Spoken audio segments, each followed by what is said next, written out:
Our story ended at 24, and I still don't know how to move on. I don't know if anyone will read all of this, but I need to get it off my chest. It's a story that began a long time ago, almost as long as I can remember, and ended in a way I still struggle to process. When I was 7 years old, my parents moved to a new neighborhood. It was summer. I remember the sticky heat and the smell of asphalt freshly warmed by the sun. I was a shy kid, didn't talk much, and had a hard time making friends.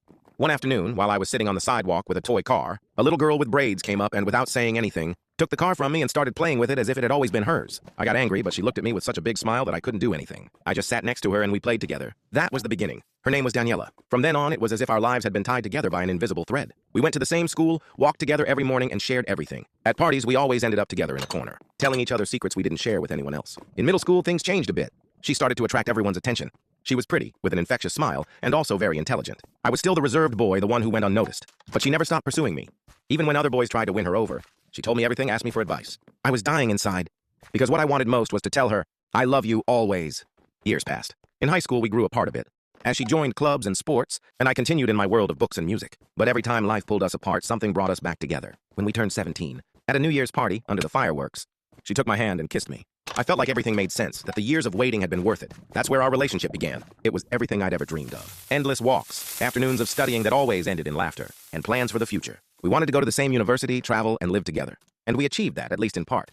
We enrolled in the same university campus, although we pursued different majors. We lived in nearby apartments almost always together. People saw us as the ideal couple. We grew up together, literally. She knew my quirks, I knew her fears. I knew how to calm her down when she got stressed before an exam. And she knew how to lift me up when I felt invisible. But life doesn't always deliver what it promises. When we were about to finish our degree, Daniela started having severe headaches. At first we thought it was stress. Then the doctor said migraines. But tests revealed something much worse, a brain tumor.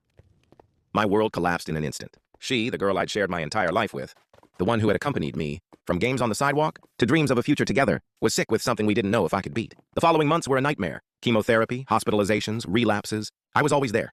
I couldn't imagine myself anywhere but by her side. She tried to be strong, even smiling at me when the pain was unbearable, as if she wanted to protect me from her own tragedy. One night, while I was half asleep in the hospital chair, she woke me up and said, "Thank you for never letting go of me. If life had been longer, I might have chosen you again and again." I cried like never before. I promised her I would always remember her, that my life would be a testament to the love we had. Daniela died on a Sunday morning. It was raining outside, and I remember thinking that even the sky was crying with us. I was 24. Today I'm 28, and I'm still here, writing this because I miss her every day. My friends tell me that in time I'll learn to move on, but I don't know if I'll ever be able to love the same way. Because what we had wasn't just a courtship. It was a life shared since we were children. Sometimes, when I walk through the neighborhood where we grew up, I can see her in my mind, the little girl with braids, taking a stroller from me and smiling as if the world belonged to her. And it hurts. But it also fills me with gratitude to have had her, even if it was for a short time.